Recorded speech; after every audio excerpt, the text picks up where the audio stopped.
وَنُؤْمِنُ بِالْمَلَائِكَةِ وَالنَّبِيِّينَ وَالْكُتُبِ الْمُنَزَّلَةِ عَلَى الْمُرْسَلِينَ وَنَشْهَدُ أَنَّهُمْ كَانُوا عَلَى الْحَقِّ الْمُبِينِ۔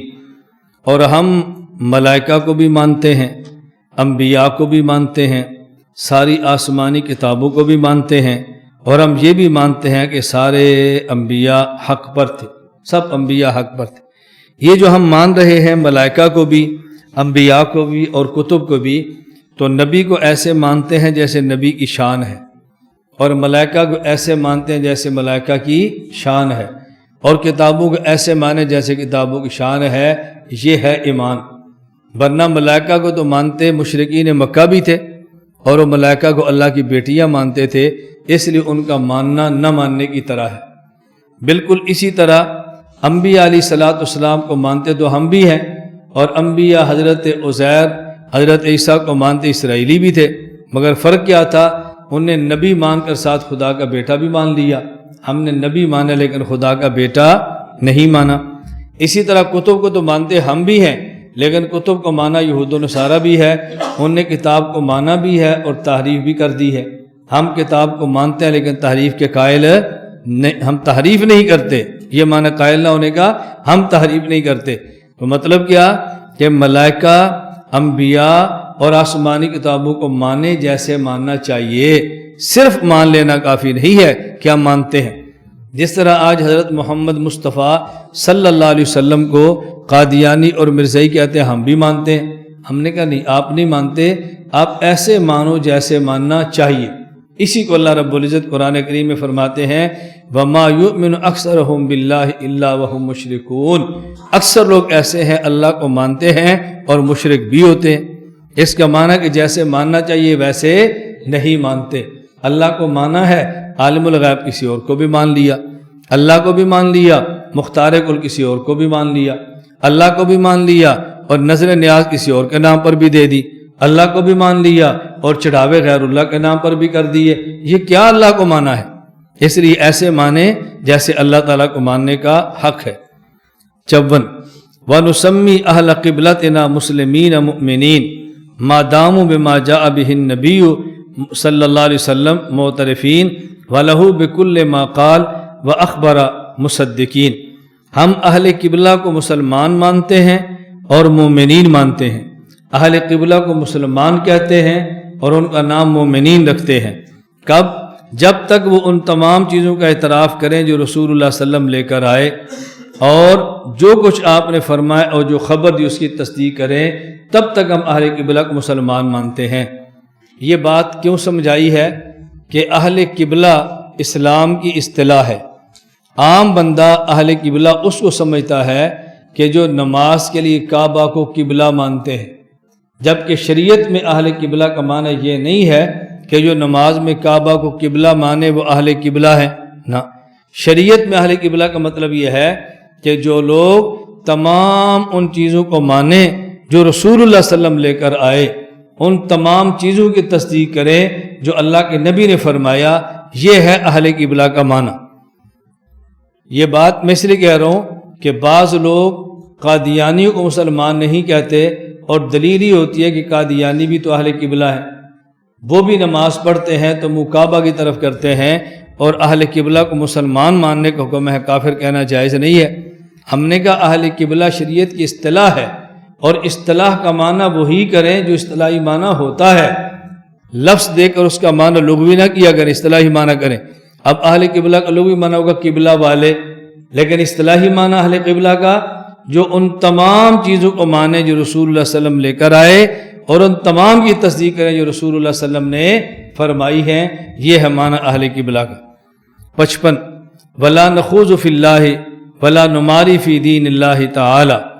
ہم اللہ کی ذات کے بارے میں تو غور و خوض نہیں کرتے، اللہ کی ذات کے بارے میں نہیں سوچتے کہ اللہ کیسے ہوں گے، اللہ کی صفات کیسی ہوں گی، اللہ دیکھتے ہیں تو کیسے دیکھتے ہوں گے، اللہ سنتے ہیں تو کیسے سنتے ہوں گے، یہ کیسے ہم اللہ کی ذات میں غور نہیں کرتے۔ وَلَا نُمَارِي فِي دِينِ اللَّهِ تَعَالَى، اور اللہ کے دین میں ہم جھگڑے نہیں کرتے۔ یہاں دو باتیں سمجھ لیں، ایک ہے اللہ کے دین کے لیے دین کے مخالف سے جھگڑنا، اور ایک ہے خود اللہ کے دین سے جھگڑنا۔ اللہ کے دین سے جھگڑنا اور ہے، اور اللہ کے دین کے لیے اللہ کے دین کے مخالفین سے جھگڑنا اور ہے۔ تو یہاں کہا جا رہا ہے وَلَا نُمَارِي فِي دِينِ اللَّهِ تعالیٰ، جو دین اللہ نے اپنے پیغمبر کے واسطہ سے دے دیا ہم اس کو مانتے ہیں، ہم اس کے اندر کوئی جھگڑا نہیں کرتے۔ اسی کو قرآن کریم میں سمجھانے کے لیے فرمایا ان الدین عند اللہ الاسلام، دین وہی ہے کہ جو اسلام ہو، اور اسلام کا معنی کیا ہے؟ خود کو کسی کے سپرد کر دینا۔ اگر سپرد نہ کریں اور ویسے شروع کر دیں، یہ دین بنتا ہی نہیں ہے۔ دین بنے گا تب کہ جیسے آیا ویسے قبول کر لیں اور دینی معاملات کے اندر جھگڑے پیدا نہ کریں۔ اس لیے فرمایا کہ ہم اللہ کی ذات کے بارے میں تو غور و خوض نہیں کرتے، اور اللہ کے دین کے بارے میں غور و خوض تو کرتے ہیں، فکر بھی کرتے ہیں، حکمتوں پر غور بھی کرتے ہیں، لیکن دین میں جھگڑے ہم نہیں کرتے۔ دو لفظ یاد رکھ لیں، ایک ہے دین اور ایک ہے مذہب۔ ایک ہے دین اور ایک ہے مذہب۔ منصوصات کا نام دین ہے اور اجتہادیات کا نام مذہب ہے۔ یہ معنی سمجھیں گے تو الجھن کبھی نہیں ہوگی۔ عام طور پہ جو مذاہب کو قبول نہیں کرتے اور اجتہاد کا انکار کرتے ہیں، ائمہ مجتہدین کا رد کرتے ہیں، تو اس کا عنوان یہ ہوتا ہے کہ ان الدین عند اللہ الاسلام، اللہ کے ہاں دین صرف اسلام ہے۔ وَمَن يَبْتَغِ غَيْرَ الْإِسْلَامِ دِينًا فَلَن يُقْبَلَ مِنْهُ، جو اسلام کے علاوہ اور دین پیش کرے گا تو اللہ قبول نہیں کریں گے۔ اور ان لوگوں نے چار دین بنا لیے ہیں، دین ابو حنیفہ، دین مالک، دین شافعی، دین حنبل، احمد بن حنبل۔ تو دیکھو اللہ کہتے ہیں دین ایک ہے اور یہ کہتے ہیں دین چار ہے۔ تو ہم نے کہا دین نام ہے منصوصات کا اور مذہب نام ہے اجتہادیات کا۔ دین ایک ہے، منصوصات قرآن کا نام ہے، تو قرآن ایک ہے یا کئی ہے؟ ایک ہے۔ اور قرآن سے جو مسائل ثابت ہوں گے اجتہاد، وہ کئی ہوں گے۔ اس لیے مذاہب تو چار ہو سکتے ہیں لیکن دین چار نہیں ہوتے۔ کبھی آپ نے فقہائے احناف کی کسی کتاب میں یہ دیکھا ہو کہ کوئی مصنف مثلا صاحب ہدایہ شامی یہ لکھ دیں ھذا دین ابی حنیفہ تھا، جب بھی لکھیں گے تو کہتے ہیں ھذا مذہب ابی حنیفہ تھا، ھذا مذہب مالک، ھذا مذہب شافعی، ھذا مذہب احمد۔ تو معلوم ہوتا ہے ہم ان فقہی اختلافات کو مذاہب کہتے ہیں، ان فقہی اختلاف کو ادیان نہیں کہتے۔ ادیان ان کو نہیں کہتے، صرف مذاہب کہتے ہیں۔ مذہب اور ہوتا ہے اور دین اور ہوتا ہے۔ وَلَا نُكَفِّرُ أَحَدًا مِّنْ أَهْلِ الْقِبْلَةِ بِذَنبٍ مَا لَمْ يَسْتَحِلَّهُ، اہل قبلہ جن کے عقائد درست ہیں، اگر ان میں سے کوئی بندہ گناہ کر لے خواہ کبیرہ ہی کیوں نہ ہو تو ہم اس کو کافر نہیں کہتے۔ ہاں اگر وہ کبیرہ گناہ کو حلال سمجھے تو پھر اس کو ہم کافر کہتے ہیں۔ بات سمجھ لیں، اگر کوئی شخص عقیدہ اس کا ٹھیک ہو، کبیرہ گناہ کرتا ہو تو مسلمان ہے، لیکن اگر کبیرہ گناہ کو حلال سمجھ کر کرتا ہو تو پھر کافر ہے۔ مسلمان کو کافر کہنا یہ بہت بڑا جرم ہے۔ آج کے دور میں بھی یہ بہت بڑی بیماری چل رہی ہے، اور خوارج کی موجودہ شکل یہی ہے جسے آج ہم تکفیری فتنہ کہتے ہیں۔ ہر بندے کو کافر کہنا، مسلمان کو کافر کہنا، پہلے مسلمان کو کافر کہنا، پھر مسلمان کو کافروں کی طرح اڑا دینا اور اس پر خوشیوں کا اظہار کرنا کہ ہم نے مسلمان مار دیے۔ میں خود کبھی سوچتا تھا کہ یہ ہمارے یہاں بم دھماکے ہوتے ہیں، مساجد میں کیوں ہوتے ہیں؟ بم دھماکہ تو ہوتا ہے، مساجد میں کیوں ہوتا ہے؟ خود کو حملہ تو ہوتا ہے، مساجد میں کیوں ہوتا ہے؟ خود کو حملہ کرنے والا اپنی جان پیش کر رہا ہے، اپنے آپ کو قربان کر رہا ہے، دین سمجھ کے قربان کر رہا ہے، جنت کے لیے قربان کر رہا ہے، تو پھر مسجد کے نمازی کیوں مار رہا ہے؟ تو اچھی خاصی فکر، غور اور اچھی خاصی سوچ بچار کے بعد جو بات مجھے سمجھ آئی وہ یہ کہ ان کا ذہن یہ بنتا ہے کہ جیسے آپ علماء بیٹھے ہیں، آپ دین پڑھ رہے ہیں، قرآن پڑھ رہے ہیں، سب کچھ کر رہے ہیں، لیکن آپ بھی کافر ہیں۔ کیوں؟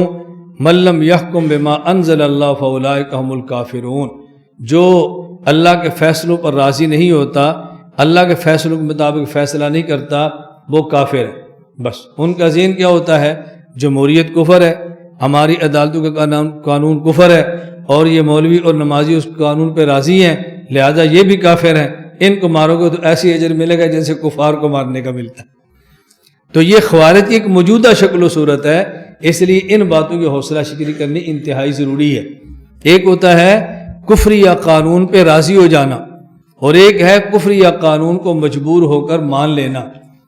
کفر یا قانون کو مجبور ہو کر ماننا اور ہوتا ہے، اور کفر یا قانون پر راضی ہونا اور ہوتا ہے۔